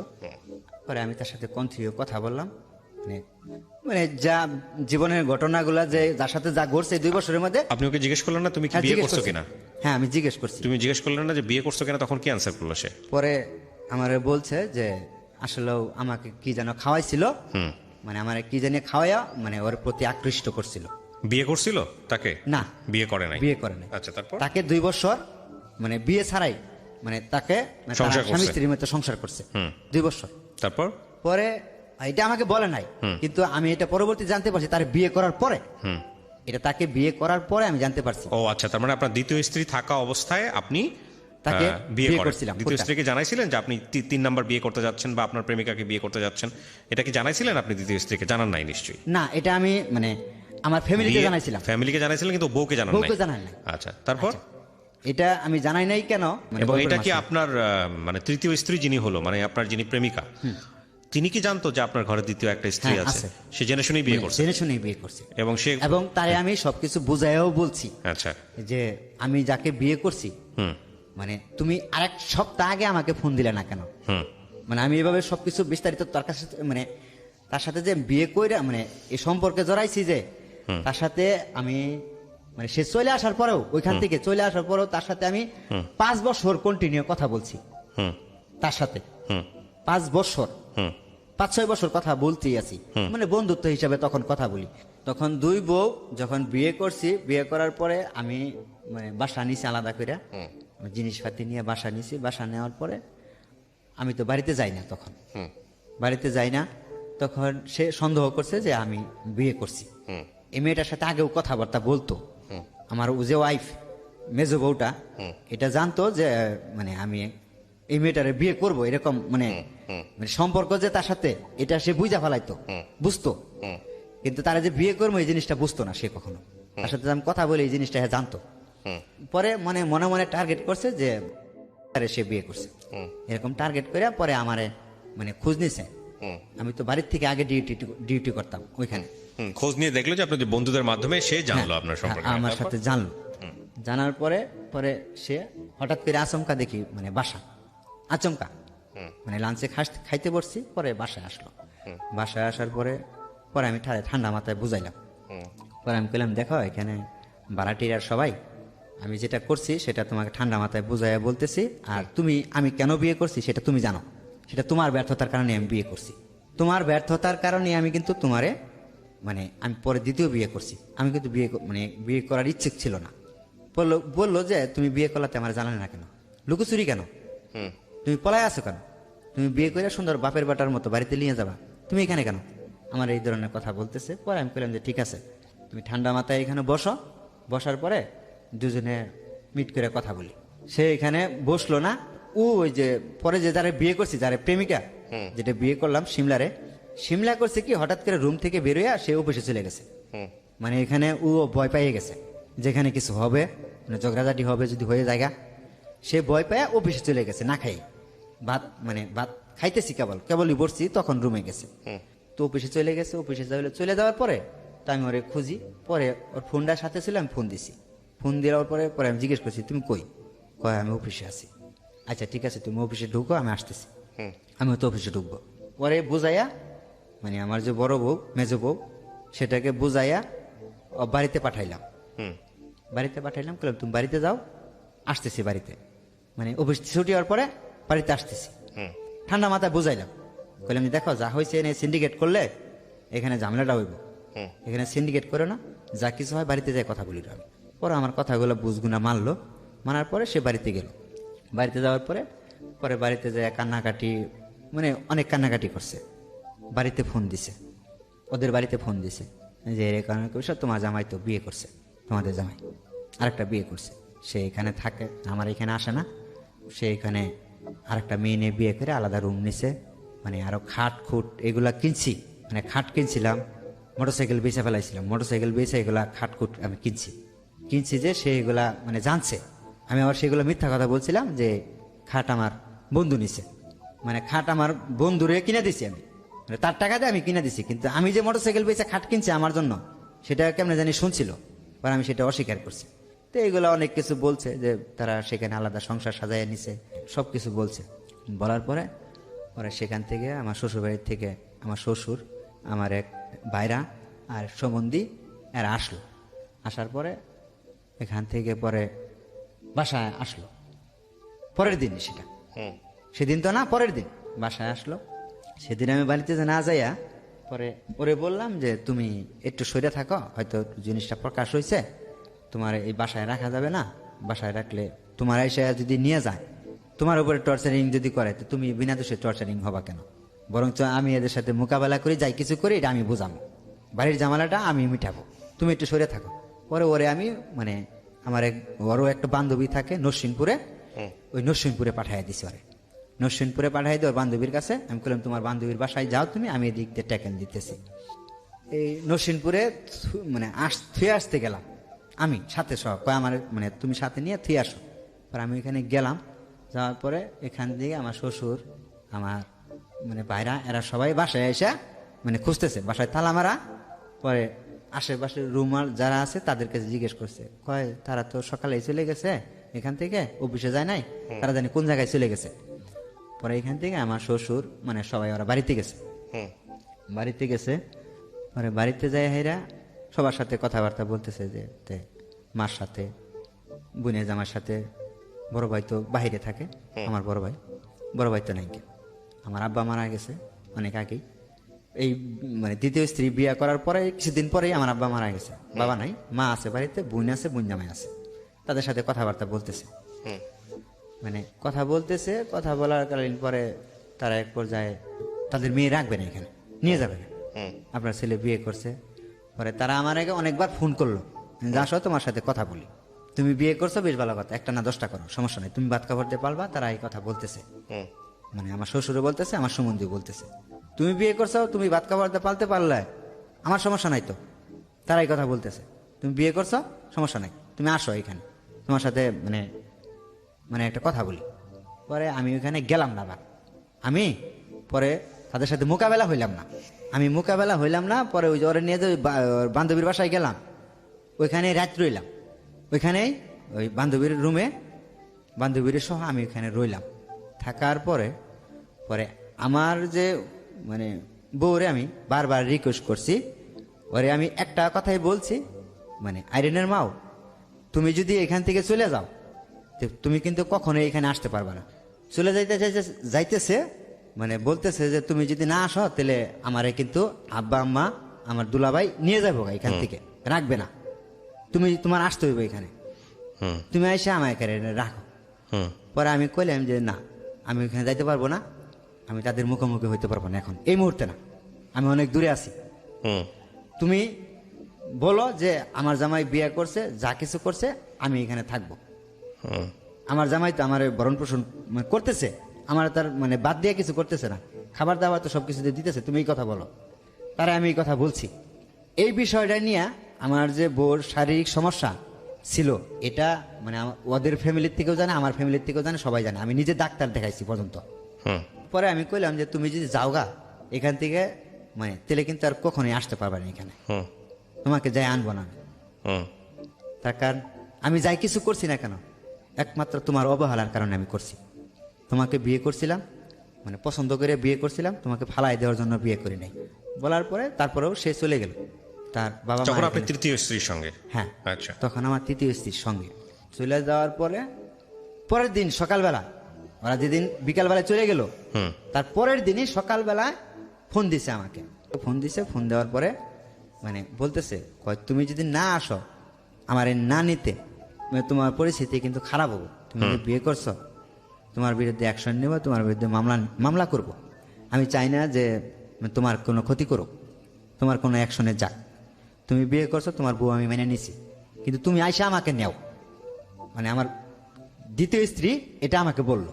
হুম পরে আমারে বললো যে তুমি যার সাথে বিয়ে করছো, যারে বিয়ে করছো, ওই সিমলারে ফোন দাও, আমি তো কথা বলবো। হুম পরে ওরা দুজনে কথা বললো ফোনে।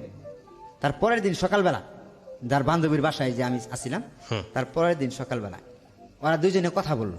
কথা কি কি জানি বললো ফোনে। বলার পরে ও বলতেছে যে তুমি আর আনতে যাও, ও কইতেছে যে যে তুমি আমার নিতে আসো। হুম যে তুমি কি মানে ঠিকভাবে বলতেছো, ঠিক করে কথা বলতেছো, আমি আর আনতে যাব? কহ যাও তুমি। কই যাও, এটা আমি বুঝবো, তুমি যাও। আমি কই তুমি কি সুস্থ আছো? আমি এই কথাটা বলছি, তুমি কি সুস্থ আছো? হুম মানে ওরা আমি এই কথাটা বলছিলাম, বইলা বিয়ে করছি যে আরে নেমাইরে আমি কখনোই মানে ছাড়তে চাই না।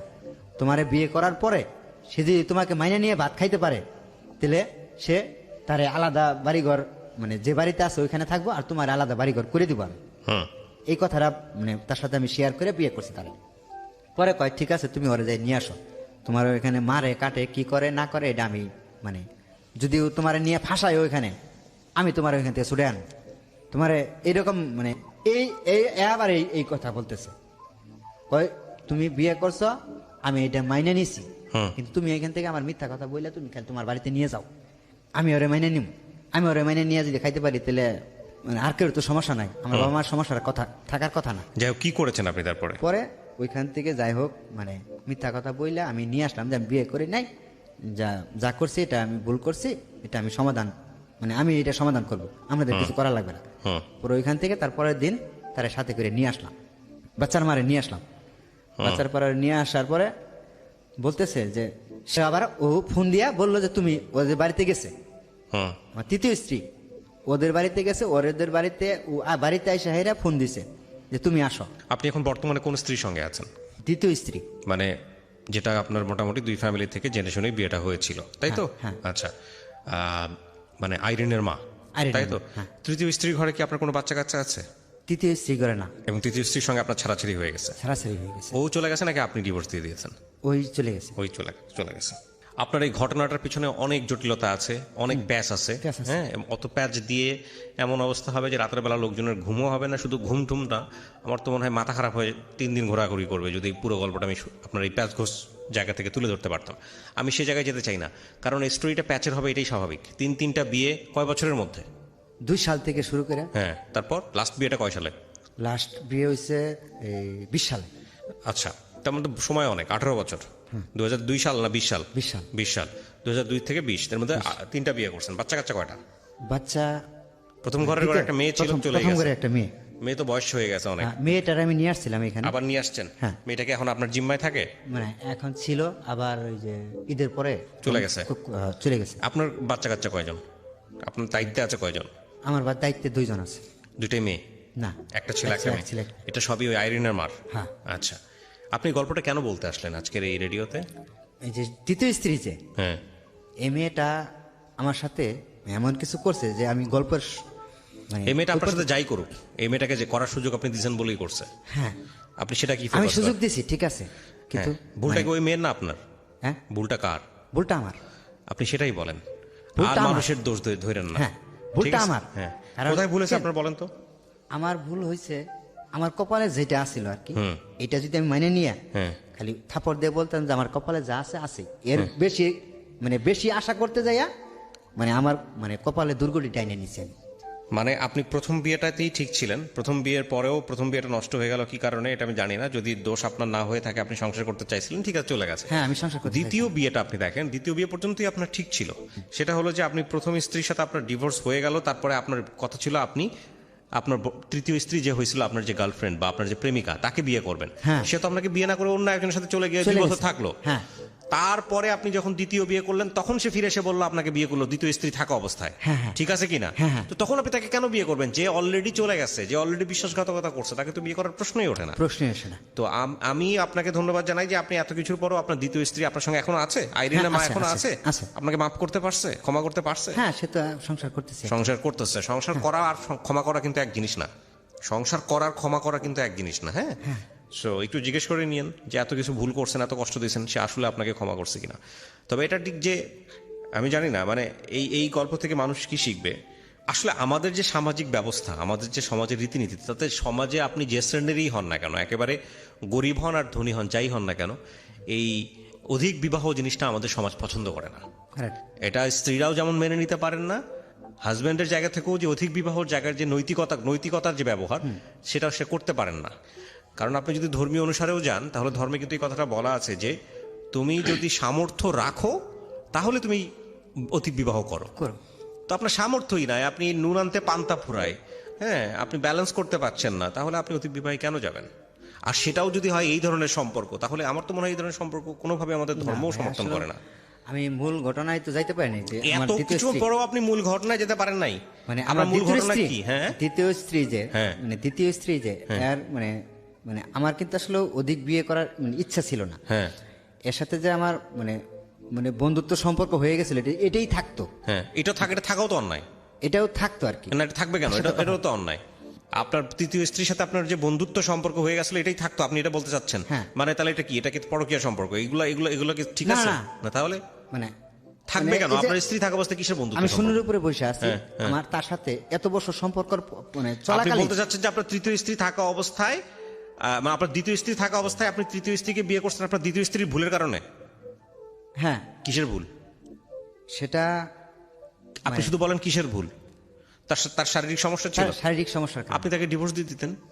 হ্যাঁ, আমি এটা চাইনি। আপনি ডিভোর্স না আমি দিয়ে আপনি চাইনি কেন কেন? ওটা না, সম্পর্ক না, করেন? আমি সেটা চাইনি কেন, মানে আমার ওই যে দেশ গায়ে আসলে ময়মুরব্বীরা এটা হয়েছে, আমি ডিভোর্সই দিতে চাইছিলাম, হ্যাঁ, নিতেও চাইছিল।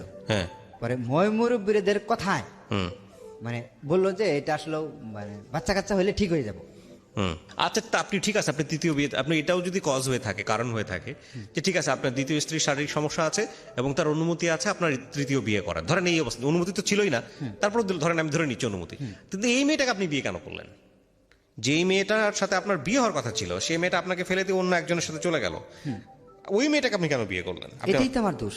এই জায়গাটাই আমি বারবার আসতে চাচ্ছি। এটাই আমার দোষ কেন? এই মেয়েটার আপনি প্রতি- এখন আছেন না আপনার দ্বিতীয় স্ত্রীর সঙ্গে? কত হ্যাঁ, বছর এখন যাবত আছি। আছেন?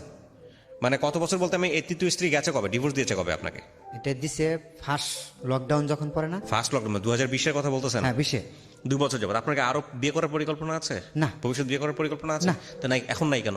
এখন নাই, কারণ এখন আমার সন্তানের মুখের দিকে চাইলে সন্তানের মুখের দিকে আপনার আরো আগে থেকে চাওয়া উচিত ছিল। চাওয়া উচিত ছিল না, এটা চাইছিলাম, কিন্তু আসলে কি জীবনটা তো আমার জীবনটা চলতে গেলে আমার জীবনে কি কি প্রয়োজন ভাই, হুম।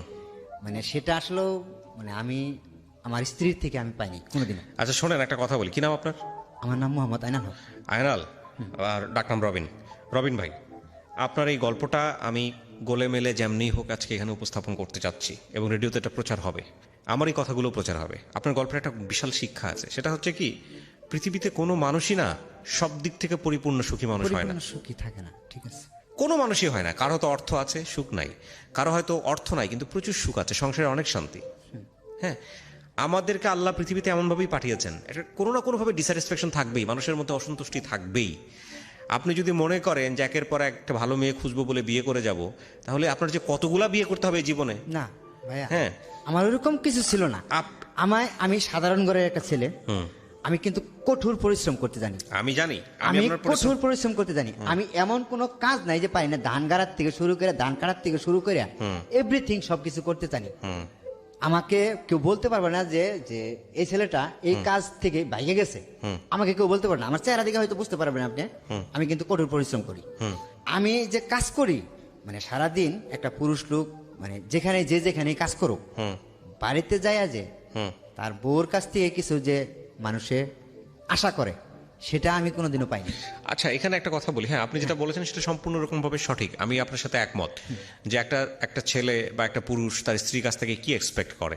সে সারাদিন পরিশ্রম করে যাওয়ার পরে তার বউটা খুব পরিপাটি গোছানো থাকবে, তাকে দেখে সুন্দর করে মিষ্টি একটা হাসি দেবে, সে যদি একটু লেট করেও ফেরে তার প্রতি যেন ওই সিম্প্যাথিটা থাকে এবং তার কাজে প্রশংসা করবে, তার সাথে বসে একটু গল্প করবে এবং একটু সময় দেবে এক্সট্রাভাবে।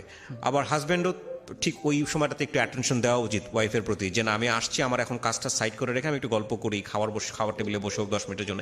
এটা যে আমি আপনাকে বলতেছি না, আমি নিজেও কখনো অনেক সময় প্র্যাকটিস করতে পারি না, বাট আমাদের এক্সপেকটেশনের জায়গা এটা থাকে। তো এখন কথা হচ্ছে কি, বাচ্চা কাচ্চা হয়ে গেলে না এসবের হিসাব একটু অন্যরকম ভাবে করতে হয় তা ঠিক আছে। জীবনে। আরেকটা জিনিস, আমি যে এইখানে আসছি, মানে আমি যে বলছি সকালবেলায় বের হয়েছি, সকালবেলায় আমি ভালুকা স্ট্যান্ডে ফলের দোকানদারি, মানে এখন দোকান করি, ফলের দোকান। সকালবেলায় আমি যে প্যান্ট শার্ট পরে পাঞ্জাবি পরে দোকানে আসছি, দোকানে এসে আমি এক দুপুর দোকান করে পরে কিন্তু গাড়ি চড়ছি। আমি সকালবেলায় খালি এইটুকুই বলছি তারে, আমি আজকে ঢাকা যাব। সে আমাকে এই প্রশ্নটা করলো না যে তুমি ঢাকা কি কারণে যাবা। এ তো ভালো হয়েছে না, এই প্রশ্নটা তো করার দরকার, করার দরকার না। সে আমার স্ত্রী হিসাবে আমি কোথায় কি করি না করি তার তো এই প্রশ্নটা করার দরকার। আমি যে রাতে 3টার সময় বাড়িতে যাই, সে কখনোই আমাকে জিজ্ঞেস করবে না যে তুমি কোথায় গেছিলে। তো আপনি এটা নিয়ে কখনো আপনার স্ত্রীকে জিজ্ঞেস করছেন যে হ্যাঁ, তুমি আমি এরকম জিজ্ঞেস কেন? করছিলাম। হ্যাঁ, সে কি বলে? আমি মানে সে আসলে কি জানেন ভাই, সে ভাত আর কাপড় পাইলি হয়, তে অনেক আর ভালো, কোনো সে কিছু প্রয়োজন নাই। তো অনেক ভালো মানুষ। আমি পুরুষ লোক, হ্যাঁ। আমি কি করব? আমি কি পাপ করে বেড়াবো? না, আর একটা মেয়ের সাথে পোস্টিনিষ্টি করে বেড়াবো? আচ্ছা, এখানে আমি আপনাকে বলি, হ্যাঁ ঠিক আছে, ঠিক আছে, এটা আমি আপনার সাথে, আপনি যেটা বলছেন সেটা আমি আপনার সঙ্গে একমত। এখন কথা হচ্ছে ভাই, এই জায়গাটার সমাধান খুব সুন্দরভাবে হইতে পারে। এর সমাধান যেটা হচ্ছে, আপনার স্ত্রীর অনুমতি নিয়ে আপনি আরেকটা বিয়ে করতে পারেন, ডেফিনেটলি পারেন। অথবা আপনার স্ত্রীর সঙ্গে সুন্দরভাবে আলোচনা করে, ধর্ম অনুসারে হোক বা আইন অনুসারে হোক, আপনাদের মধ্যে সেপারেশন হয়ে যেতে পারে, ডিভোর্স হয়ে যেতে পারে। এটা আমার ক্ষুদ্র জ্ঞান যেটা বলে। আরেকটা পয়েন্ট হতে পারে, সেটা হচ্ছে অত্যন্ত মানবিক একটা পয়েন্ট, সেটা হচ্ছে বছরের পর বছর তাকে বোঝানো, সময় ধরে তাকে বোঝানো, ধৈর্য ধরে তাকে বোঝানো, তার মধ্যে পরিবর্তন আনার চেষ্টা করা। আমি বহু চেষ্টা করছি। আচ্ছা, যদি আজকে বিয়েটা হয়েছে, যদি আপনি ফেল করেন, আমি বলতেছি, আর যদি আপনি ফেল করেন, যদি আপনি মনে করেন যে এই মানুষটাকে দিয়ে আপনার হবে না, সেক্ষেত্রে ধর্মীয় এবং আইনগত দুই জায়গা থেকে আপনার সুযোগ আছে নতুন একটা জীবন বেছে নেয়ার। আমি আপনার সাথে এই বিষয় নিয়ে আমি আপনাকে বলতেছি না সুযোগ নাই। আচ্ছা, এখন এবার আপনি আমাকে আসেন, কিন্তু আমার প্রসঙ্গ তো সেটা না। আমার প্রসঙ্গ হচ্ছে, আপনি যাকে তৃতীয় স্ত্রী হিসেবে নিলেন, যদি আপনার দ্বিতীয় স্ত্রীর এই কারণেই হয়ে থাকে, তাহলে তৃতীয় স্ত্রী হিসেবে যাকে নিয়েছেন সেটাও তো আপনি ভালো মানুষ বা পারফেক্ট মানুষটাকে বাঁচেন নাই। আমার ওই জায়গাটাই পয়েন্ট, এটাই পয়েন্ট। আচ্ছা, যদি সেটাও আপনাকে জীবনে সুখ দিত, আপনি যেটা বেছে নিলেন, সেটা তাহলে একটা কথা ছিল, দেয় নাই। সো আমি যেটা মনে করি যে সেটা হচ্ছে, আপনি যদি অন্য সম্পর্কেও যেতে চান, আপনার বৈধ সম্পর্কেও যদি যেতে চান, তাহলে আপনার এই স্ত্রীর অনুমতি ক্রমে আপনি একটা সুন্দর সম্পর্ক না, বেছে আমি আর নিতে যেতে চাই না। আচ্ছা, এখন যেতে চান না কেন? আমি যেতে চাই না, কারণ এখন মানে আমার সামনে 3টা সন্তান। তাহলে একটু আগে যে আপনি এখন যে কথাটা বললেন যে আমি এটা সবকিছু মাটি পুরুষ দিচ্ছি মানুষ, আমি, এই মাটিটা অনেক আগে দেওয়া উচিত ছিল। দেওয়া আমি তো ছিল। সেটাই বলতেছি। এটা আপনি আমার যেহেতু মন থেকে, আমি আমার মন থেকে আমার শোনেন, জীবনের রবিন, শোনেন। শখ আল্লাহ সবকিছু মাটি দিচ্ছি। আপনি যদি আরো আগে মাটি দিতেন, তাহলে হয়তো আপনার এই তৃতীয় ভুলটা হতো না। আমি আপনাকে এটাই বলতে চাচ্ছি।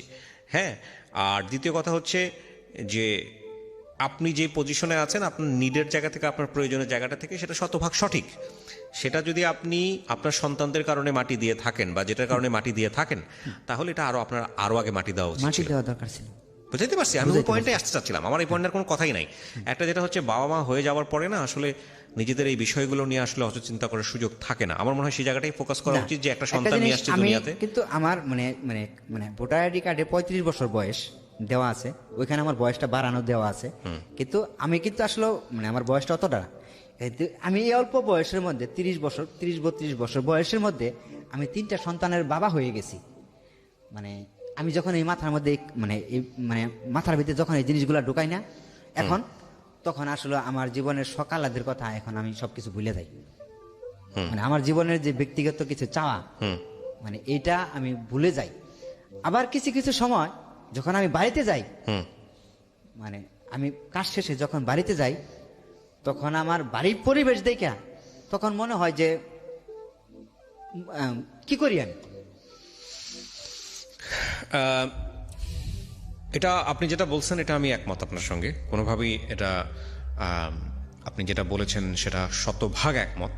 জীবনে বিয়ে করে অনেক মানুষই এরকমভাবে অসুখী, এটা ঠিক। এবং এই অসুখী থেকেই কোনো কোনো সময় মানুষ ভুল ডিসিশন নিয়ে আমি ফেলে, তারে- এটাও সঠিক। আমি আরো বিষয়গুলোতে যেতে যাচ্ছি না ভাই, আমি একটা কনক্লুশনে আসি প্লিজ। হ্যাঁ, তো ঠিক আছে, আমি আপনার সাথে বলতে পারি যে আপনি যদি লাইন ড্র করেন যে ঠিক আছে আসলে সমাধান কি, সমাধান আপনি নিজে নিজেই বেছে নিছেন। সেটা হলো আপনি সন্তানদের হ্যাঁ, আমি মুখের দিকে সমাধান নিয়ে তাকায়, নিছি already। হ্যাঁ, সন্তানের মুখের দিকে তাকায় আপনি আর কোনো কিছু চিন্তা করতে চান না। আমি শুধু এতটুকুই বলতে পারি যে এটাই বেস্ট ডিসিশন, এটাই বেস্ট ডিসিশন। কিছু মানুষের ওই যে বললাম সারা জীবন ধরেই কোনো কোনো জায়গায় অপূর্ণতা থেকে যায়, আমি আপনি আমার মনে লাইফ করেন এটা আপনার জীবনে আমার একটা বড় লাইফটা অপূর্ণতা। মানে একদম কুরবানি দিয়ে দিচ্ছি আমার লাইফটা। ঠিক আছে, আপনি এই অন্তত একটা জায়গায় হেরে যায় না, সেটা হচ্ছে আপনার সন্তানদের কাছে ভালো বাবা হওয়ার চেষ্টা করেন। হ্যাঁ। এটাই হয়তো এটাই সুখ, এটাই হ্যাঁ, সুখ। এটার বিনিময়ে হয়তো আল্লাহ আপনাকে অনেক বড় কিছু দেবেন। তো প্রিয় দর্শক এবং শ্রোতা, ইটস আ বিউটিফুল স্টোরি, কিন্তু ওনার বলার জায়গাটা আর আমাদের এই যে বারবার কাট করাটা সেই জায়গা থেকে অনেকখানি স্ক্যাটার্ডলি আপনার কাছে আসবে, কিন্তু এটা একটা খুব জটিল একটা সমীকরণ। এই জটিল সমীকরণের জায়গাটা যদি খুব সুন্দর করে প্রেজেন্ট করা যেত তাহলে কোনো অংশেই এটা সিনেমা বা নাটকের চাইতে কম নয়। এই যে জটিল সমীকরণ, এই যে বৈবাহিক জীবনে পরপর 3টা মানুষ স্ত্রী, এবং সেই 3টা স্ত্রীর কোনো স্ত্রী তার জীবনে পারফেক্ট হলো না, এবং তার মধ্য দিয়ে এই 30-35 বছরে এসে জীবনে একটা জায়গায় থিতু হওয়া যে না, আমার সন্তানদের জন্যই বাকি জীবনটা কাটাতে হবে। It's a great decision. আমি তো মনে করি এটা একটা খুব ভালো উদাহরণ হতে পারে। তবে এটা ঠিক, বিয়ের ক্ষেত্রে বারবারই যে কথাটা বলেছি সবসময় অনুষ্ঠানে রেডিওতে, সেটা হলো বিয়ের ক্ষেত্রে অবশ্যই চিন্তা ভাবনা করে তারপরে সিদ্ধান্ত নেওয়া উচিত। এবং আমি মনে করি প্রত্যেকটা পরীক্ষায় যেরকম আমাদের উতরে যাওয়ার জন্যে প্রিপারেশন দরকার হয়, প্রত্যেকটা পরীক্ষায় আমাদের যেরকম উতরে যাওয়ার জন্য নিজেকে প্রস্তুত করার প্রয়োজন হয়, মানে একেবারে কি বলা যেতে পারে, ফিজিক্যালি অ্যান্ড মেন্টালি। তো সেই জায়গাটা থেকে আমি মনে করি বিয়েটার ব্যাপারেও আমাদের প্রস্তুতির একটা প্রয়োজন আছে, যে আমি আসলে একটা মানুষের সাথে সংসার করতে যাচ্ছি মানেই হচ্ছে আমি তাকে টেকেন ফর গ্রান্টেড নিব না। সেখানে আমার কিছু দায়িত্ববোধ আছে, সেখানে শুধু সে না, তার পরিবারের প্রতি আমার দায়িত্ববোধ আছে, এবং ওই মানুষটাকে আমি আমার লাইফে কি জন্য নিচ্ছি, ওই মানুষের কাছ থেকে আমি কি এক্সপেক্ট করি। এটা বেশিরভাগ ক্ষেত্রে আমরা উল্টোটা চিন্তা করি। বেশিরভাগ ক্ষেত্রে চিন্তা করি আমার জীবনে রাজকন্যা আসবে, আমার জীবনে রাজপুত্র আসবে। আমরা চিন্তা করি যে রাজকন্যা এসে আমার জীবনটাকে আলোকিত করে চলবে, মানে আমার কোনো দায়িত্ব আছে তার প্রতি সেটা ভুলে যাই। এবং একইভাবে রাজপুত্র এসে আমার জীবনটাকে আলোকিত করে তুলবে। তো এই বিষয়গুলো চিন্তা ভাবনা থেকে, এই ফ্যান্টাসি থেকে আমাদের বের হয়ে আসতে হবে। রিয়েল লাইফ নিয়ে ভাবতে হবে যে একটা মানুষ এরকম হয়, একটা মানুষের সাথে স্টে করতে গেলে একই বাথরুম, একই ওয়াশরুম শেয়ার করতে হয়, একই বেডরুম শেয়ার করতে হয়, হ্যাঁ, অনেক কিছু শেয়ার করতে হয়, এবং এই শেয়ারিংয়ের জায়গায় অনেক কিছুই ডিসিমিলারিটিস চোখে পড়ে।